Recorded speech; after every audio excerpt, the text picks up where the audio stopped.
Welcome to Ride the Wave, hosted by me, Jeff Fisher, and co-hosted by Mark Robinson, in partnership with the Ride the Wave Foundation. Visit us at ridethewave.org, where we're dedicated to empowering their lives through free resources in servant leadership, mental health wellness, and how to find a purpose. At Ride the Wave, we believe in the power of every story, talent, and voice. Our commitment is clear: to bridge divides, unite communities, and build an all-inclusive, modern campus for those experiencing homelessness. So let's dive in and ride the wave of positive change together. Hey everyone, thank you so much for joining us. To my right, Mark Robinson. Mark. Hello everyone. What's going on, my friend? Jeff. Hopefully you're staying cool. It's a little hot out there. Be safe, everybody. It's a scorcher. You say, Mark. Drink your water. Please stay hydrated. Drink your water. Absolutely. Welcome, everybody. Excited about today's guest is Marvin Adriano. And Marvin is a friend. He's a mechanic. He's a welder. He's a father of 3. He does metal fabrication, things like that. He's a family man. Really great guy. Alvin Corbett, who we thank so much for being an active volunteer who's been doing such an amazing job for us so soon. Good friend. Yeah, really good friend. And through Alvin, we sat down. Correct me if I'm wrong, man. I feel like you and I had a connection immediately. And yes. I thought that your story, your background was great. What you're working on and what, given the circumstances, what you've been through, I think is really fantastic. And thank you so much, Marvin, for being on the show. Appreciate you. Thank you. Thank you for this platform. Thank you for the opportunity. Just very grateful. Yeah, absolutely. And thank you to the subscribers, to the fans. We just saw this morning on the ride here, we were quickly approaching 20K. And just want to say thank you so much. Really appreciate the support there. Shout out to the viewers. Shout out to the subscribers. Thank you. Appreciate you. Absolutely. Perfect example of the wave keeps going, Absolutely. Man, with a relationship like we have now. I mean, quick friends, fast friends. So. Just keep going. Just keep it moving. Yeah. So about yourself, tell us a little bit about yourself, Marvin. Sure. I'd like to go back to maybe 2010, 2011. This is what profoundly affected me and to where I've been going in this trajectory ever since. Things were doing great. At the time I was working at a mechanic at a dealership. Things were going good. I had my own place. I had, my own car. I was doing good. I was doing all right. One day I met up with a bunch of friends at a local bar, and I was asking about a common friend. How's she doing? How are things? And so she was like, well, that's great. She's in the back. Like, okay, great, I haven't seen her at that time about 10 years. So she comes out, and it was a hard pillow to swallow. She looked disheveled, just living the life of being homeless and addiction. Yeah, I'm sorry. I can hear, I can feel. That it affects you. Yeah, sorry. To this day. Yeah. And that's something I have to work on, but here I am. I think vulnerability is not supposed to be a weakness. I think it's a strength. Lately I've been seeing more people become more vulnerable. At least for me, things are working out in the right direction. Yeah, it's interesting you say that too. Like, strength is found in our weaknesses. It seems. And there was that phrase or that quote was going on. Mm-hmm. It was around me for a while, and I was thinking, and even just a small example of something that's not real serious. I'll use going to a personal trainer, going to the gym, right? Yes. And when I was going to see Gavin, really good young man, good personal trainer, I go 3 days a week. One of the things that I did early on is I made sure I went in and I showed him everywhere, even if it was a little sore, even if it was just something that wasn't a big deal. I wanted him to see all the weaknesses within my body so he could make the proper adjustments. Yeah. One of the things he said to me, he said, a lot of men especially, don't really do that. They don't admit when there's an injury, or they don't tell me. And then they end up getting injured long term, or, whatever they're working on, they can't do. So my thought was, wow, I'm expressing weakness essentially. Yeah. I'm admitting where there's some pains and things like that. And then it's making me stronger because he's able to make particular adjustments to the training to strengthen some muscles to make me better at it. So that expression of weakness really ended up being my benefit. Yeah. Sort of a different example there, but it sort of, yes, it hit me like that because you're absolutely right. I mean, yeah, and I'm going with it. And this thing up here seems to, cause a lot of problems for me. Because I'm always telling myself, no, that's too much information. That's too personal. Yeah. So do you think that your mind, a lot of the negative thoughts sort of take over there at times? And is that when you saw your, it was your friend that you had seen? Yes. You haven't seen in a while? It was my friend, a childhood friend. Childhood friend. Now you yourself, were you sober at that time? Yes. Okay. Yes, in the Western world idea of sobriety, was I a slave? Was I drinking every day? No. But did I go out and did I have a drink? Did I party? Yes, but it was never to the point that that it affected my job or my livelihood or family, friends, or anything. Yeah, you knew your limit. You know how to handle. Yes, I'm the Keith Richards when it comes to, I know my limits. At that time. Yes. At that time, to some extent. That's how it starts, right, Mark? We all know our limits. Yeah, right. But, I found out later on that wasn't the case. That's another blessing that came on later on. But yeah, okay, so I saw this friend of mine, and I just told her, I was like, get in my car because we're getting the heck out of here. I'm going to help you. So that's what started it. She was pregnant at the time with, it was just everything that could possibly break your heart. It was right there in front of me. Yeah. And it just such a strong addiction, right? To be doing something like that while you're pregnant. I'm sure that's just that really strong addiction, not her, obviously. It is not her. It is not her. I know her. I've known her since she was 13 years old. So when you went, then you tried to help her out. What did you do? What were some of the things you did to help out or try to? I give her rides. Because I understood the perils of addiction. I've also had a brother who has also succumbed to addiction as well. So I had a little bit of experience. I had my own BS, and so I would help her. Go to Paterson. Just get enough. Here goes my brain again, telling me the justifications So I went there, got her some stuff, just enough, to get her through the night, whatever it may be. Okay, did that for a while. Then she was already on methadone, and that was a ride on its own. What did that do, the methadone? Or for anybody that's not familiar, do you mind just explaining what that is? Methadone is the standard of what they do when they have a pregnant woman on opiates, and they do this so they don't go out and do illicit drugs. Does it take away the cravings? It does. It does, but from what I understand, it also you have like these windows of opportunity that you can use. And if you know that, then, well, guess what? Methadone is just, it's just giving you the medicine you need at the beginning of the day so you could start your day looking for. Right. Without going into severe yes. effects of yes. withdrawals and things. So everything, they put you at a massive dose.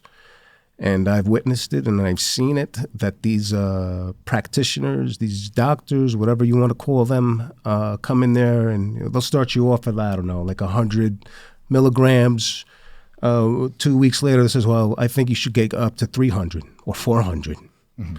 And of course, you're going to be like, well, that is coming from a doctor, so yeah, so I'll do it. So it's a very nefarious, very, not trusting. Do you think that eventually it's not necessary? It should be weaned off? Is that what you mean? But yet it's kept up? I would say the totally banned. Really? I don't see no use of it. There's far better ways of going after this issue other than methadone. They call it liquid handcuffs because you're just you succumb to this. You're modern day slave to to this stuff. You cannot do anything. You cannot go anywhere. Really? See, that's good to have this conversation, and I didn't really look it up, but I was under the impression that it was to make you normal or feel more normal, get you in that place. I did hear that it was addicting a bit, and it's I just wasn't sure how, so I appreciate you explaining that. Sure, and as we get later into this talk, I'll explain to you exactly, why this is not good. This is not a good way to do treatments. It's a moneymaker, really. Yeah. Okay, so she's on this methadone. She's doing it a couple months now. I'm just a friend of hers at this point, at the beginning. I try to sneak her into my apartment. That eventually turned into like, well, you have two people living over there, and like the other person needs to go. Like they're not on the lease. So I had her sleeping in my car for quite some time. Yeah. And then, people just were looking at everything. So she couldn't stay in the car anymore. So she went back to Paterson. Okay. And living that life. Yeah, it's, someone from the City Relief said that they're going to come on the organization that goes to Paterson, among other places. Just how dangerous it really is now. And it's not fentanyl. I forgot what they had said. The woman I had volunteered, she was recovering and she was helping people out. There's another drug too. It's like a tranquilizer of some sort or something that's out there being circulated that's just as bad and dangerous.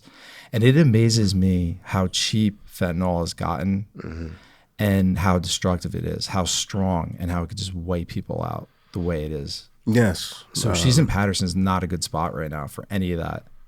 Absolutely not. That is the front line right now. If Jersey wants to take a look at what was going on with the drugs in this on a nationwide level, look at Paterson. Look at Paterson.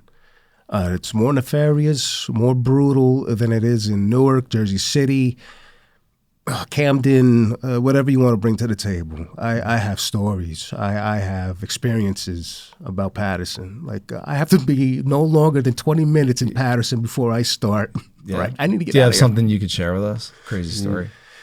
Okay. I could tell you just one time I was looking for my friend, and I was walking on the train tracks. The train tracks over there in Paterson are notorious. They're known. And I think it was around 4th of July. And I'm walking down looking for her on the train tracks at like, I don't know, 12, 1 o'clock in the morning, as if that's normal. But then you hear shots go off. You hear shots go off, the first thing you do is you drop. You just stop what you're doing, just boom, okay? You just... what the hell was that? And I get up, I'm still walking around, and eventually I get to to the streets, and I see cops and all that. And so I asked, like, what happened? It was like, well, we were just at a party, and my friend was just standing there, and he fell down, and now he can't get up. Like he's still alive, but he can't get up because he got shot in the back. Oh my gosh! Just because a couple kids, were just Happy New Year. 4th of July or whatever, and paralyzed. Wow, unbelievable! And that was right near you. Yeah, right by you. Indirectly, no association other than being in Paterson. At the wrong place at the wrong time. So, and that's anywhere in that time. Yeah. Yeah. So, that methadone thing was always a problem. It was, get rid of that stuff, garbage.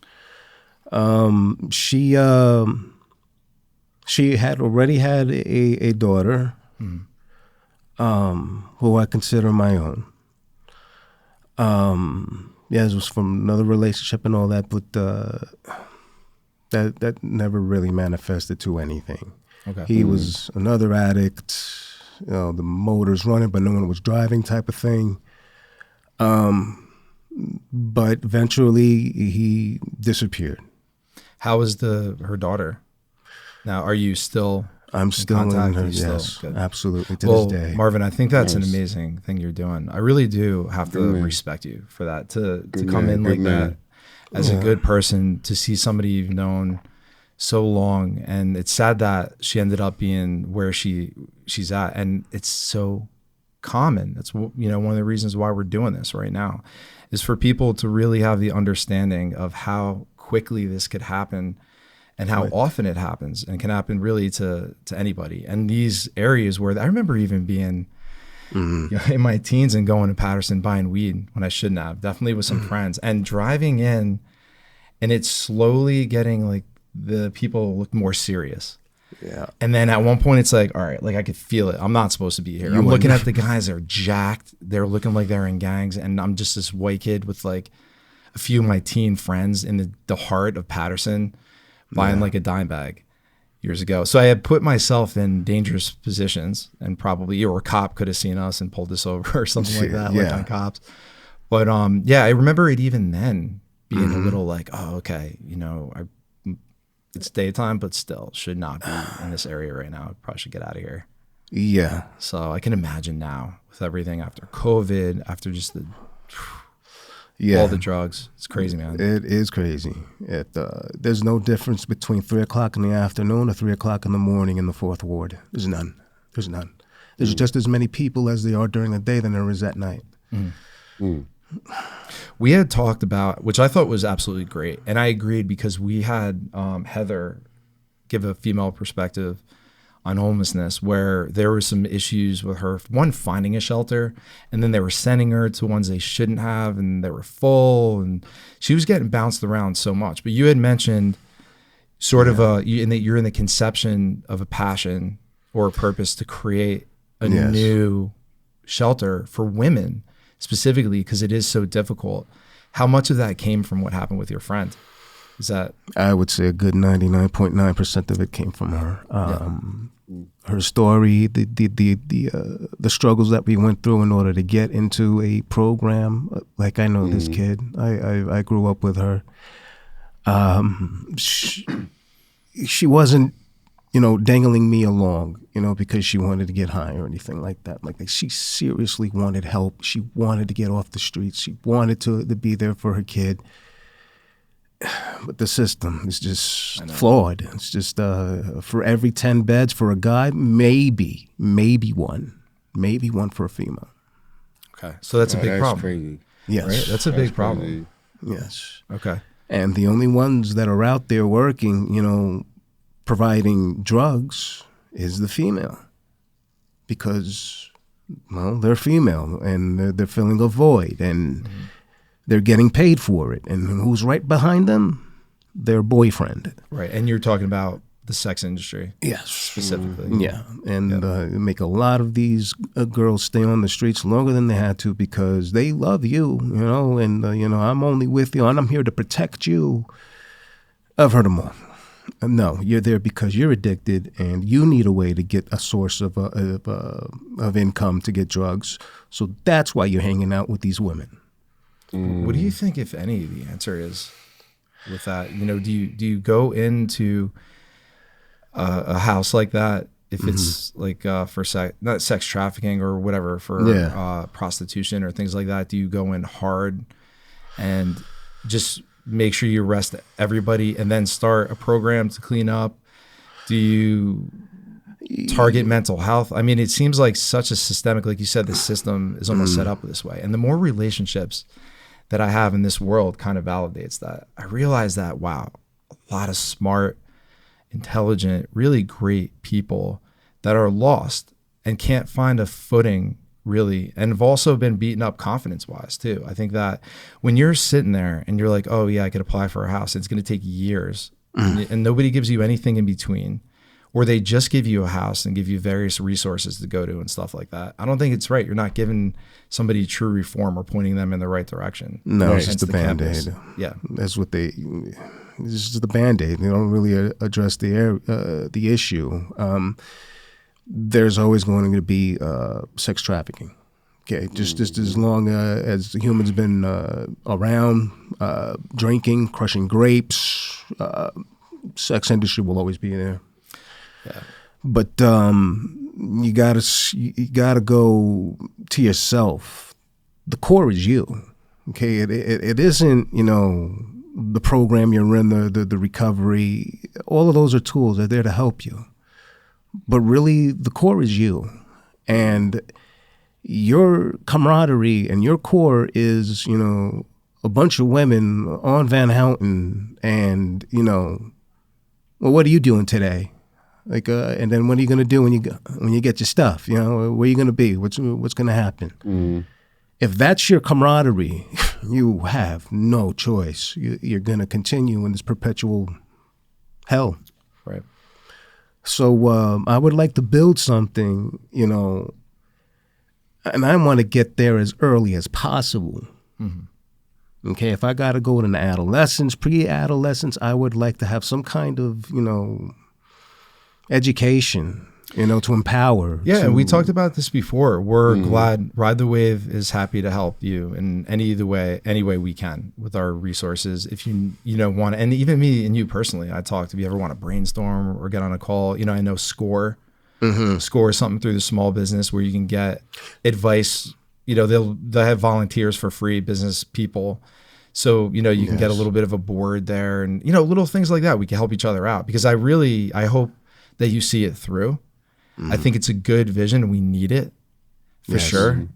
So yeah, you have the full support of us, Mark, our team. Well, thank you. 100%. Absolutely. Absolutely. That's amazing. Yeah. Have you thought of a name or anything yet? It's real early concept. So I don't know. I was thinking LLC, Love, Like, Compassion. I like that. Yeah. Yeah, we're excited to see how it forms, and you can come back and talk about it along the way as it starts to. If you do it, but I say do it, man. Yeah, it's worth it. Why not live a life well lived anyway? See how many people you could save before the end. Exactly. Instead of looking back and I went to 9 to 5, I was recovering, which is all great, and you could help people in your realm. But I say go for it, man. You seem passionate about it. Yeah, you got to live. You really got to go out there and put yourself out there and live. And we were talking before, you said action. I completely agree. It's wearing the shoes. That's what's missing. Yeah.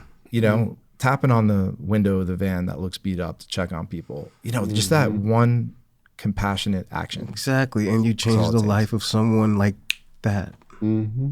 It's true. Especially nowadays where it's so the opposite, where it's not, with the political climate coming up and everybody's so divided, this and that. Now is the time where it's 100% needed. Yes. Yeah. More now than ever. More than ever. Urgent. Yes. Yeah. Yeah. So, so you saw how the decline really affected her. It upset you a lot. I mean, again, credit to you for, especially with the kids, stepping up like a man. Mm-hmm. I mean, really, that's commendable. So now you have a relationship with her. The daughter, you're okay. We have a relationship now. Things are progressing. Still in the same issue with Paterson and the drugs and everything. She's getting better, little by little. She's going into an IOP. Okay. Then she gets pregnant again, and that's me. So at that point, just man up. Just is what it is. I guess there were a lot of times within that in that time that I felt as if am I doing the right thing? You start second guessing yourself. It was like, I really have to, detach myself from this woman, and, all those ideas were just going in my head. But I just rode the wave. Just rode the wave. No pun. That's no plugging or anything. Just went with it. Yeah. I'm sure that's difficult, man, because too, how she was with a previous pregnancy. So I'm sure it had to be scary of, oh, well, if it's my kid, is she going to be doing that? Are you taking care of yourself? No. So I could understand that second guessing there. I mean, that's natural given the circumstances. Yeah. And one day she had the kids. They were premature. So, I just rushed to the hospital. I was there, supportive, everything of the sort. And I would say maybe an hour after being in the waiting room, I have the nurse come to me and says, "Oh, you're having twins." No way. I'm like, yeah, right. Wow. Well, I went to my beloved, and I was just like, "Well, is that true?" She was like, "Yeah." I'm like, congratulations. Like, all right. But life is over. No. Yeah, right. It's like dun dun dun. Yeah. Wow. But and they found out that late, huh? Yeah. Wow. Yeah, but she would tell, the doctor, it was like I get sudden movements, and and I, like one time I even felt one go up and one go, towards down, and like how's a baby doing that? So 2 boys, 2 girls? Boy and a girl. Oh wow. Yeah, what do they call them? Fraternal? Yeah, fraternal twins. Fraternal twins. What a joy. Good, man. So this is going to be my next question. So glad to hear that. Yeah. Healthy? Healthy. Oh, great. Healthy, happy. I'm still in their lives. And, things are doing good. This happened, okay. I was there. She was doing the Methadone program, going to IOP. And eventually, we get a place. I have a better job. I'm like, let's get our own place. Let's get our kids back. Okay, so we started on that, and we got a place, and we will have the kids come over, and we just kept on doing what we're doing. I was working. She was going to IOP. Yeah. Things are going in the right direction. And was that you've been sober 3 years? Yeah. Congratulations, by the way. That's an amazing feat. Congrats. Man. Thank you. Congrats. Was that what did it? No. I was still going through, seriously, it's like being hostage, PTSD. Like you deal with someone through addiction. Yeah. Are there words that you could put to what it's like to be addicted? Rusty came on. He's my brother-in-law. To talk about his addiction. It was pills and things like that. But just the way it is. I mean, is it a total, just the most important thing, total surrender to make sure you're feeling at least normal through the drug, or it's that you just be enslaved to it? That's about 80% of it right there, is feeling normal, getting yourself onto a normal level. If you get the feeling of getting high, that's a bonus. Okay. But that's not the reason why you do the drugs and you get it. You're trying to get yourself to that level where you can be normal and function. So just to get the baseline, really, you're doing all that. Yeah. Yeah. So we got our own place. We're seeing the kids on a weekly basis. Every weekend we're seeing the kids. All 3 of them. Things are going great. Good. Nice. Okay. Then I think because of the timetable that they keep things on, this is all DIFUS and everything involved. And it got to the point that it's like she's not meeting up her criteria. So what happened with DIFUS? Was it the school sent somebody to do an investigation? No, at this point, because she was pregnant, DIFUS has always been there. Okay. So they go automatically onto the methadone. So when the twins were born, the same thing. methadone. Okay. So they were always there. DYFS was always there. And, well, let me backtrack a little, because at that point I had to make a decision when the twins were born and everything came in. Like, I had to make a decision. What am I going to do about this situation? Because I am with the mother. Yeah. And I have the kids. So I had to, I really had to, pull the layers on that one. And I think I did. My parents were always there.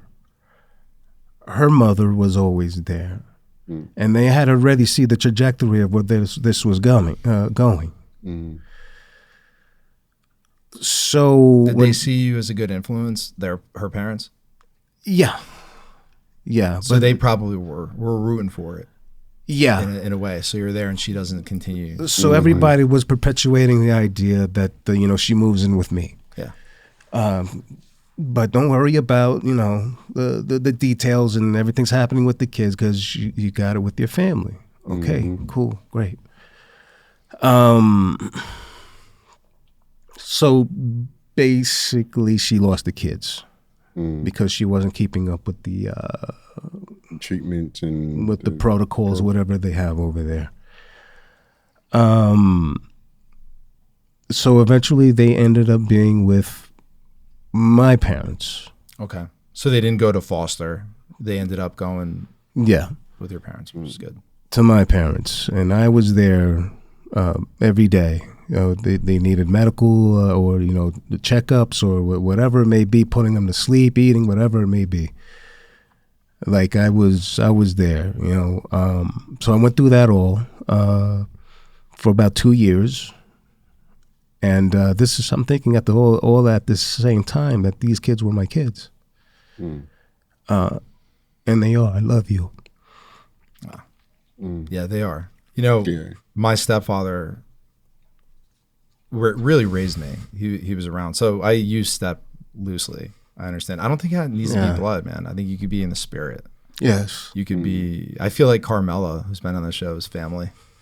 Like where it's a spiritual, it's something where you have a connection that is above even the blood, it's beyond, the love and affection that I have for them is, I could feel it, man. I could see it. You're a good father and a good mentor for them, man. I hope they're in your life and you continue to do so. Absolutely. They're not getting rid of me anytime soon. Sorry, keep it up, man.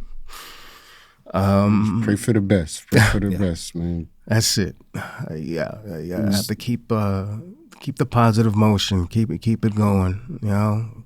Stop myself and think about where I am. Be appreciative. Gratitude is huge. Gratitude is huge. It's tough. Huge. I just today, right? I'm getting up in the morning and I'm blessed with air conditioning. While others, and I know, or are out there maybe dehydrated and not have proper shelter and things like that. Little things like that acknowledgement of not taken for granted. It's tough, but especially situations like this, I feel very humbled sometimes. Yeah. It brings you to that point, that maybe it's not so big, that I don't have the AMG. Yeah, I mean, how much of that is for you, though? Are you a spiritual person? How much of it is that humble, and do you have a specific belief? So for people that have gone through what you have, that would be total bitter or fall deeper into it, and maybe just not, you're in such a great place and you have a good attitude with the kids. What's the trick there, or what's the key? Practice, really. Just like you have to go to the gym to work out your muscles, you need to work out your faith in the same. That's good advice. In the same thing. You need to practice it every single day. You can't be over there just like, I believe in God, or I believe in a higher power, and you expect all these things to change. And you see, I tried, and I did it for a week or two, and look, I'm still stuck in this position that I'm in. No, you need to cultivate that. It's funny you say that too, because I've been off my morning routine just a bit, and I feel that. I feel that when I don't. There's that disconnect, definitely. So you're spot on. It is. You have to maintain it. Yeah. but life gets lifey sometimes, and you put it to the side burner, and then sooner than later you're like, damn, where am I at now? Like, shit. When you put that certain thing to the side, that could be that thing that you should have been, putting right there in front of you. Yeah, that makes sense. You keep putting it to the side. Mark makes a good point. Like, facing it when it comes is tough to do because that snake's going to bite no matter what. But if sometimes you put something off, it ends up being worse down the line or at a point. I've had to learn that lesson throughout my life. I think everybody does at some point in their own way. Some more extreme levels than others. But you seem to have been through a lot and gotten to that point. So the kids, as you find out, weren't. I find out that one of my kids just got a call one day, from my beloved, and she was just like, "Diaper's gonna come over, and they're gonna tell you something." And I was just like, "Yeah, all right, I'm ready," But when I put that phone down, and I was looking at the house, and I was just, I'm just gonna say how it was. I said, "Fuck that." It was like they're there. Like, I've known them for the last 2 years, and I'm not going anywhere. Fuck that. Yeah. They're your kids. Yeah. So they still in their lives doing your thing. That's great. Yeah. How old are they? Now they're 10. Okay. Nice. So I've made my choice. Well, that they're not going anywhere. I'm not going anywhere. Because think about it too. 10 years old. If you were to just bounce like that. Yeah, they see somebody, right? What do you think about that, Mark? You're a father figure, and I know you could relate. You've also, helped raise kids. In your situation, right, to just leave like that and just say, "Oh, well, we're not blood, so it's not right for the kid." That's a cop-out. Especially if you develop such a relationship with them like that. Parental, I felt something inside my core. Like, I'm not cool with that, Like, I just can't, And if I had when Diapers, found out about this, they were telling me that adamantly they would just like, move on with your life. And see, go ahead, yeah. Really, they were telling you to move. You're on. a great guy, and like you could still get out of this, and go find your own life. Yeah. And what's funny on that?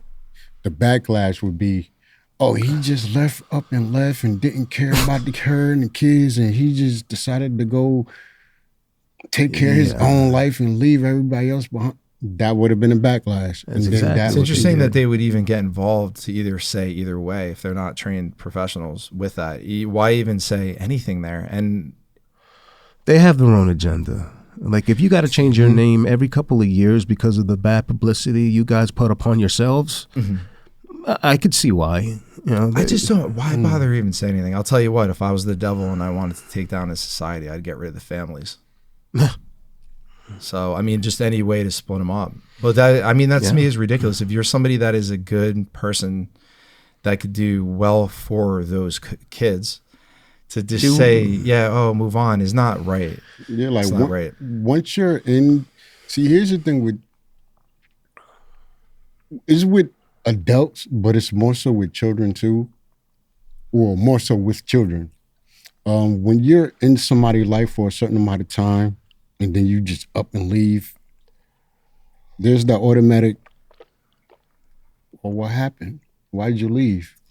Was it me? You start questioning that. Was it me that caused that person to leave? Yeah. Was it something that I did, said, not say, not do? Yeah, you make a good point. Why should they be punished? Why should those kids be punished and have to lose a father figure just because of decisions that the mom made or whatever? Yeah. It's crazy. Well, they don't see it that way. It's very clinical. Kids don't see it that way. Black and white. With whatever is going to benefit their agenda, that's what they're gonna do. That's what they're gonna do. But now the kids can't stay with me because I'm not dad. Interesting. Okay. So what about custody? Do you not file even an for that? option? Not even an option. Really? there's a lot that's going on over here. I'm trying to consolidate and, but yeah, so the kid's got to go now because I'm not the dad. Right. I'm biologically. But she won't be cool with you being around and getting the kids like every other, or you can't work something out between her. With me and her, there was no problem. Mm-hmm. With me and her, there was no problem. In fact, she encouraged it.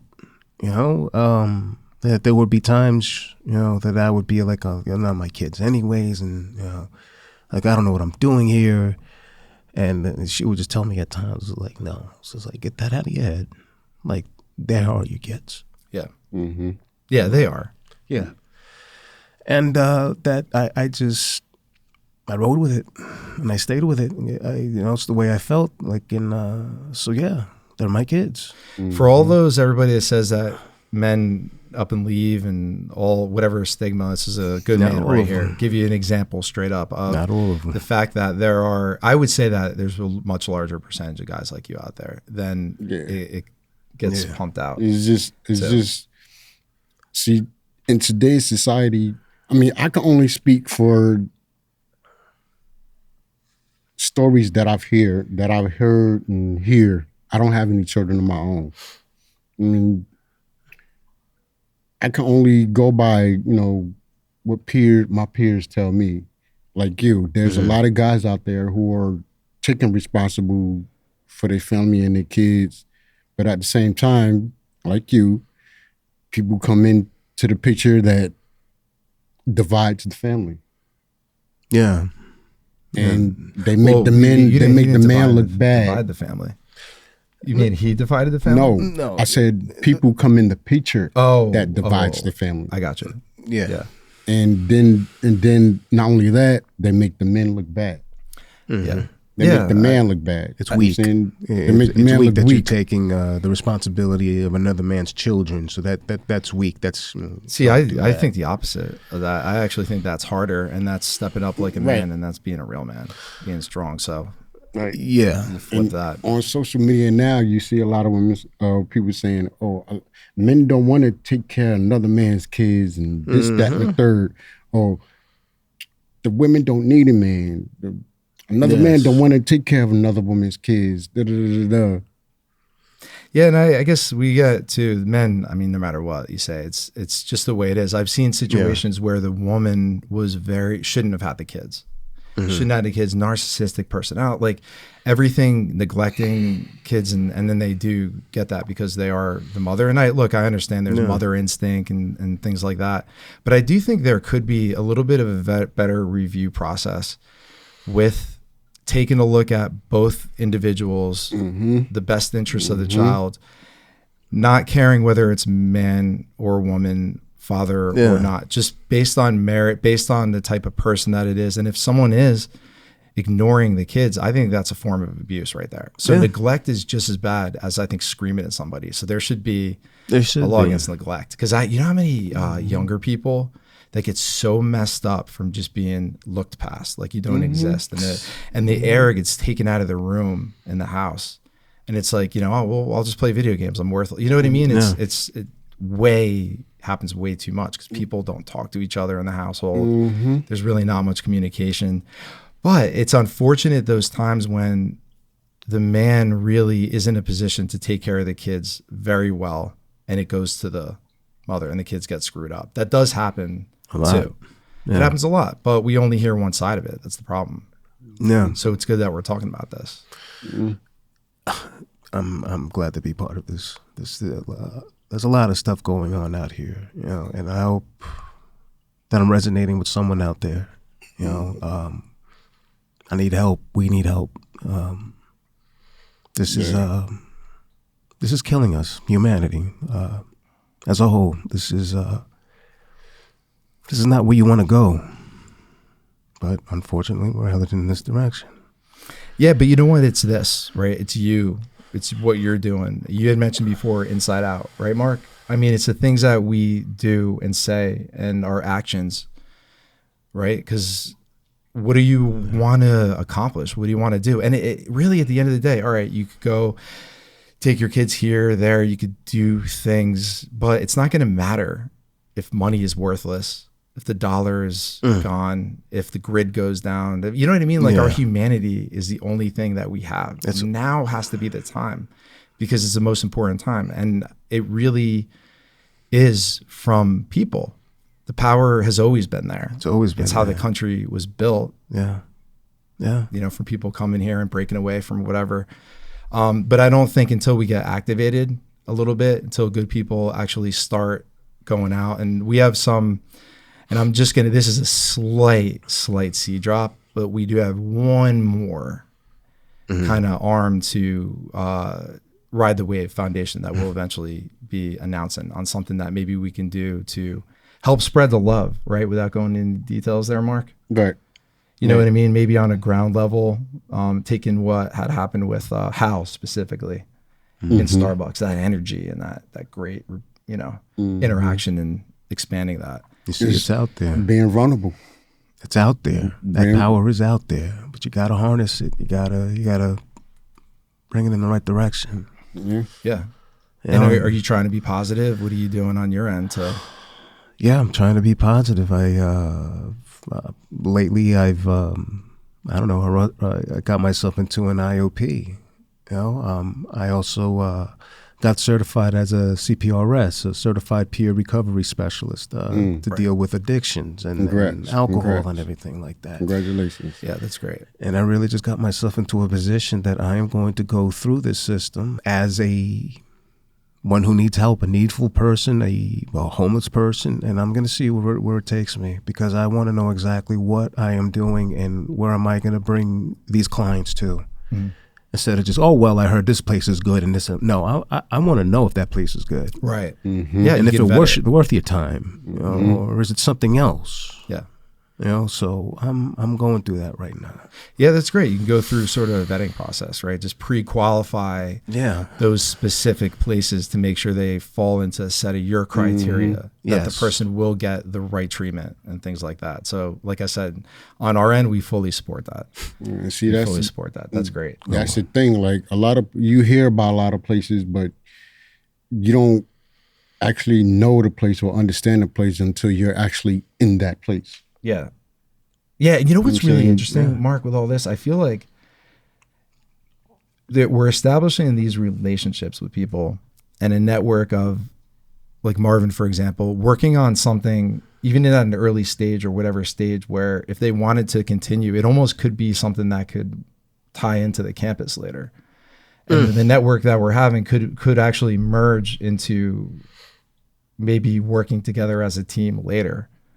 With certain skills, because those skills are matching up pretty interestingly. Yeah. You know, when you think about it, the skill sets of people we've been bringing in volunteer wise now, because now that we've hit the 20K mark, we're really starting to, I think that you have something. Shout out to the subscribers and viewers. Appreciate you. Love you. Appreciate you guys. I think that what you have, I think you have something, and I hope you see it through. I really do. I'm trying. I don't know everything, and I'm not trying to be overwhelmed by, you know, the things that I don't know, or what if, and, you know, I'm not a podcaster, or I'm not a a philanthropist, and like these blocks come in my head, and I like talk myself out of it, and I'm like not trying to do that anymore. The most successful people, they're doers. Yeah. Not necessarily even the most smartest people in the room, you know, at all times about every subject. They could pull their resources. They ask questions. Ask questions. And like you said, surround and try to be around people that are better than themselves too. Yeah. And stay humble. And when you're thinking that you know everything and just looking it up yourself, it's like if you had something, you had an idea or something like that, and you called Mark and I wanted to run past it, that's how I think it gets done. Leveraging your network, talking to other people, brainstorming like that. You know, I mean, artificial intelligence technology can give you some stuff, but there's nothing better than connecting to the person. Human interaction. The path is truly to the person. That's where all the information is. That's where you learn. That's the ultimate AI. It's right there. Emotional connection, the human connection. You know, don't count that out just yet. Man, everybody's trying to play these games. Life is the best game. It's right there. Talk to anybody. That's it. So now that right now she's not recovered. Yeah. She's in Paterson. Mm-hmm. Is there anything you want to say to her? Oh, no. Or are you right now in contact with her? Or? I got a little more. So the kids end up going to her mom. She has a good home. The kids are taken care of. They go to school, fed for, everything, all the things as a parent would, be at ease for. And, okay, she's doing it. Okay, thank you, God. Thank you. And that's great. But they're also not communicating what happened to mom because mom died.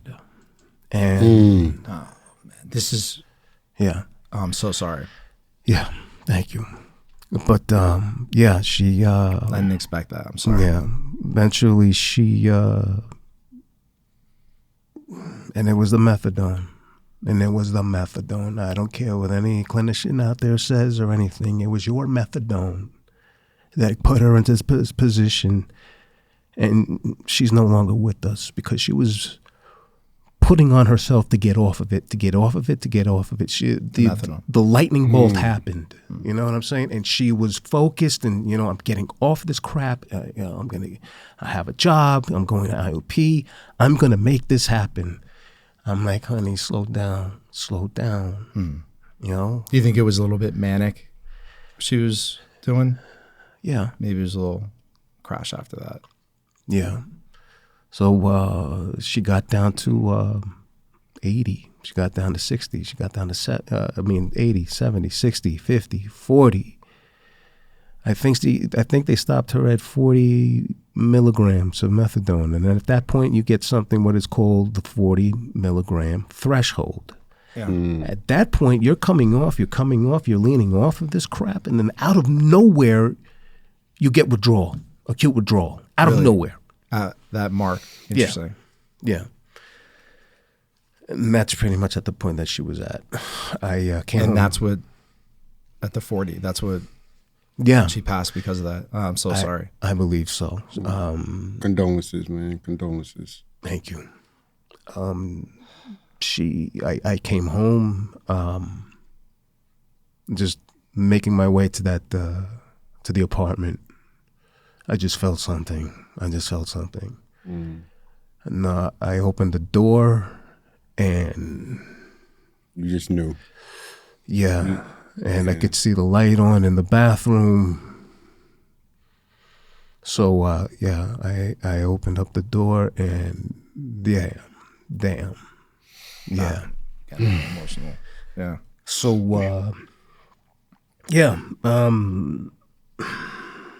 I tried picking her up and, trying to revive her, but she has already been expired. She was already. Yeah, that was it. That was it. Were the kids home? Yeah, to this day. It's amazing I could do this without bawling right now. It's such a tragic. I actually feel emotional over just you talking, and I could feel it. It's so sad, man. And it's just something that she was trying, and it seems like trying to do everything proper within the realms of what doctors are providing and things like that. So just the opiate crisis is a perfect example. Not everything that's prescribed is really for our best interest. Absolutely not. It is there for profit. It is there for profit. It is there for profit. If you think it's something else, you are delusional.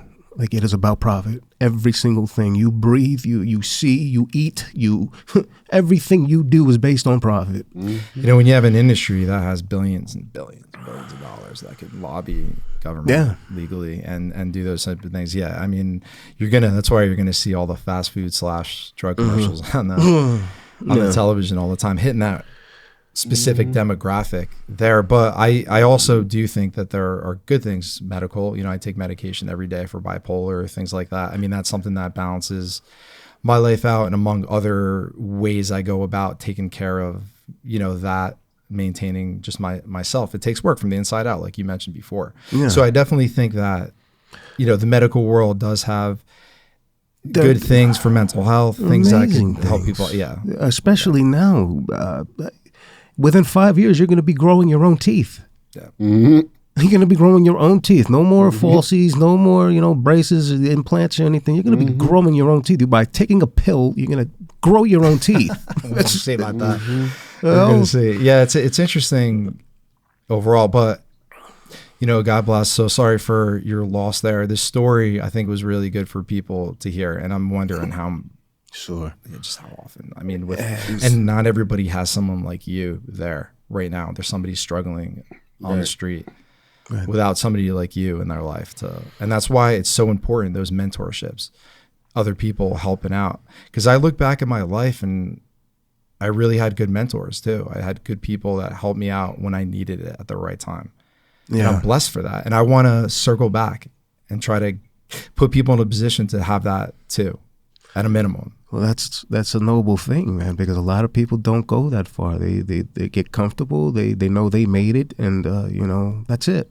How often do you feel like that on the streets with that is the comfortability, or not wanting to take responsibility, wanting to just straight up dive into the hedonism, or do you think that it really is that people are at a point where they really want to get out of it for the majority? I really do. People want to get out of it.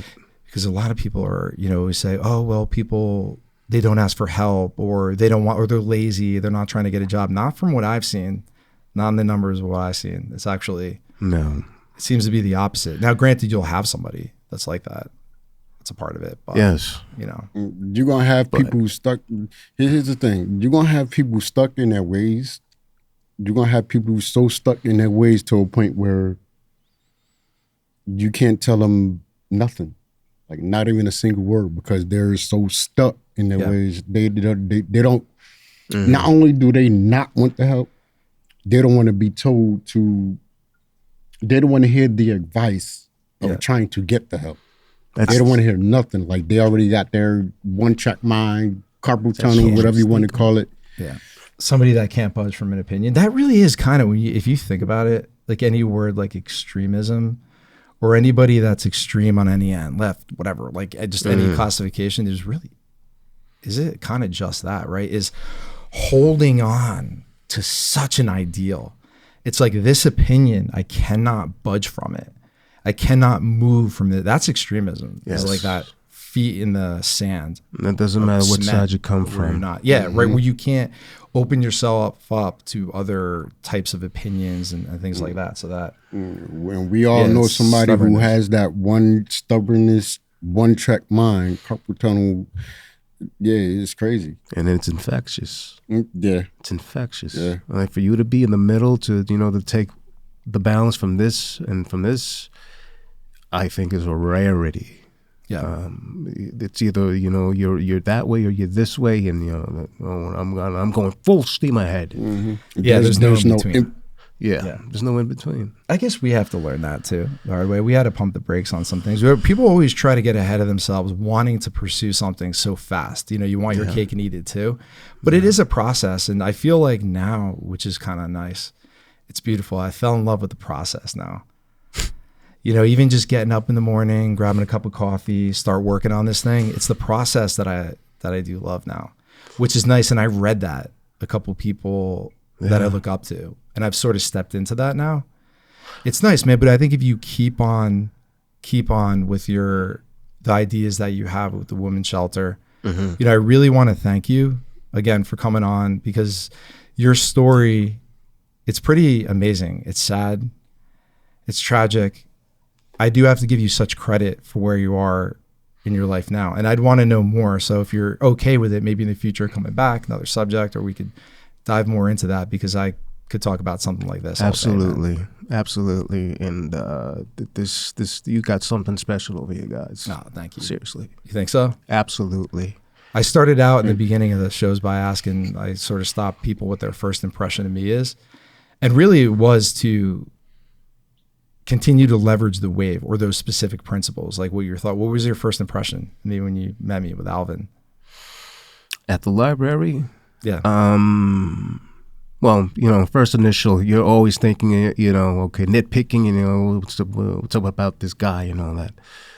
But after 5-10 minutes of you talking, I knew you were serious, you were sincere, you were honest, and I have an intuition for that, and I've been writing it ever since. I think what you're doing is noble. I wish I saw more of it. You actually do classes in leadership. Who does that? Nobody does that. Nobody's going to help you in that sense without a Patreon subscription or something, Yeah, and those will be free when they're implemented. That training program is really to empower others, like with Daryl, that encouragement, but put it into basically, a process that could be taught in a classroom setting. So it's exciting, and people like you, Marvin, coming on and our network growing. Do you have any either email, social media number? Is there any contact information that you would like to share to the audience to get in touch with you with your plans for the female, what do you call it, shelter, or just, from a general sense, if they have any questions about your journey or maybe be helped by it? If you want, it's up to you. Yeah, I don't have information on that right now, but at some point I'd like to, I'd like to put that out there. Okay, if you decide to, we could always pop it up on the screen later. I know I didn't mention it prior. I don't want to just throw your info out there and do that. But yeah, I mean, I'm sure you got to figure it out a little bit, and we'll keep in contact there. Thank you. And do that. Yeah, absolutely. Marvin, you the man. Thank you so much for coming on. And Mark, always a pleasure, sir. Like I said, stay cool out there. Yes. It's a scorcher. Marvin. Drink your water. Marvin, you the man. Everybody, thank you so much for joining us. You have a great rest of the day or evening. Take care, guys. Take care, all. Thank you. Thank you for tuning in to Ride the Wave. It's been a pleasure having you with us as we explore ways to make a positive impact together. Remember, every little wave creates a ripple of change. We appreciate any support you can provide as we plan to build an all-inclusive, modern campus and empower communities. For details on how you can contribute through various platforms, please visit us at ridethewave.org. Until next time, keep riding the wave of change with us. I'm Jeff Fisher, signing off, but the journey continues.